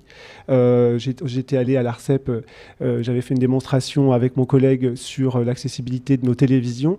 L'assistant vocal, c'est super pour les personnes déficientes visuelles. C'est bien aussi pour des seniors, par exemple. Donc, il ne faut pas voir l'accessibilité, c'est de notre point de vue chez Samsung, comme quelque chose qu'on va faire en faveur d'une population précise. C'est comment avoir des produits innovants, c'est comment travailler tous ces sujets. Et c'est tellement important pour nous que notre grand patron qui présente la stratégie de Samsung tous les ans, depuis plusieurs années, consacre sur 1 heure de prise de parole au moins 10 minutes sur l'accessibilité des produits. Donc je pense que je vous partage ça parce que pour moi, il y a un décalage et il y a peut-être un manque de faire savoir. En fait, à la fois, il faut qu'on communique davantage sur l'accessibilité. À la fois, on devrait même plus avoir besoin d'en parler tellement ça devrait être naturel de travailler sur ces sujets. On a appris, là, pendant cette conférence, on a parlé de pas mal de choses, notamment les couleurs inversées. Nous, nos tablettes, nos téléphones, tout est disponible. Sur nos appareils électroménagers, les touches sont traduites en braille. Enfin, voilà, il y a on a un partenariat avec Défi et notre service après-vente qui permet de pouvoir, en langue des signes, renseigner les personnes qui parlent la langue des signes. Enfin, voilà, pour nous, c'est intégré, c'est important, il faut le dire, il faut en parler, il faut que ça se sache. Et même dans le monde des personnes en situation de handicap, voilà, il faut que vous puissiez, de bouche à oreille, pouvoir avoir en tête que les produits Samsung sont accessibles. Et je ne le dis pas pour faire de la pub, je le dis parce que c'est important que ce soit su pour que chacun puisse vivre. En France notamment, on a parlé des élèves, on a parlé de l'accès aux soins, on a parlé de la culture. Voilà, tout ça, c'est très important. Petite introduction, et avant de vous parler concrètement du prix, puisque c'est pour ça que je suis sur scène, mais je voulais vous partager une aventure récente qui me semble assez intéressante. On a lancé chez Samsung un programme qui s'appelle Solve for Tomorrow, c'est donc une solution pour demain, et on a demandé à des jeunes lycéens et collégiens de travailler sur le monde numérique de demain. Et on leur avait dit, voilà, vous pouvez penser projet. Donc l'idée, c'était que ces jeunes dans ces classes nous proposent des projets en faveur du numérique de demain. Et on leur avait dit, voilà, il y a des thématiques qui peuvent être l'environnement, le numérique solidaire, l'inclusion numérique pour les aînés et pourquoi pas l'accessibilité. Et quand on a lancé ça, on ne savait pas exactement ce qui allait intéresser les jeunes, sachant que on a des élèves de 3e à la terminale qui ont répondu. On a eu plus de 800 élèves. On a eu 80 projets. Et sur les 80 projets, plus de 30% étaient consacrés à l'accessibilité. Et je vous en parle parce que je trouve que c'est assez intéressant d'entendre et de voir que l'accessibilité, ce n'est pas juste quelque chose dont on parle entre nous, entre adultes, entre l'État, le gouvernement, le secteur public et le secteur privé. C'est finalement aussi quelque chose qui préoccupe les plus jeunes. Donc voilà, je trouve que c'est intéressant, je voulais vous le partager. Il y a de l'espoir en tout cas sur ces sujets-là. Voilà, pour conclure sur la présentation du prix, donc je suis là pour vous dire un peu ce que la Fédération française des télécoms, Google et Samsung attendent, imaginent. Donc vous le savez, le prix Télécom Innovation, cette année, est centré sur l'accessibilité comme vecteur d'inclusion et soutenu par le CNCPH. Merci beaucoup. Donc voilà, l'idée, c'est que des entrepreneurs, des développeurs, des associations, des entreprises pensent à ce sujet de l'inclusion numérique et nous proposent des projets, des solutions, des prototypes innovants en faveur du numérique accessible. Donc, je crois qu'on va avoir l'adresse qui va s'afficher, mais globalement, on attend que les gens nous proposent, que les gens qui vont participer nous proposent un pitch vidéo de 3 minutes, une synthèse du projet, un dossier pour prouver la pertinence de leur proposition et la pérennité dans le temps de la solution qu'ils pourront proposer. Les lauréats du concours percevront une dotation financière et des ordinateurs portables pour poursuivre le développement de leur projet. Donc l'idée, c'est qu'on ait à la fois des propositions, des idées, mais qu'à la fois on puisse aller plus loin et qu'on puisse aller jusqu'à la réalisation des projets. Donc il y aura un jury qui va regarder tous les projets. Et donc, selon 5 critères, on aura l'occasion de célébrer les lauréats. Donc, les 5 critères sont l'atteinte des objectifs, l'innovation technologique ou industrielle, l'adéquation du projet avec les besoins des personnes en situation de handicap, l'impact social du projet, donc sa plus-value, et sa pérennité. Donc, voilà. Les dossiers sont à envoyer avant le 30 septembre 2022. sur l'adresse qui ne s'affiche pas encore à l'écran, mais qui pourrait s'afficher, mais je vous la donne, l'adresse telecom-innovation2022@fftelecom.org. Voilà, donc on attend tous les entrepreneurs, toutes les personnes qui sont impliquées, toutes les personnes qui ont des idées. On attend voilà, de beaux projets pour pouvoir continuer à travailler sur le sujet de l'accessibilité. Merci.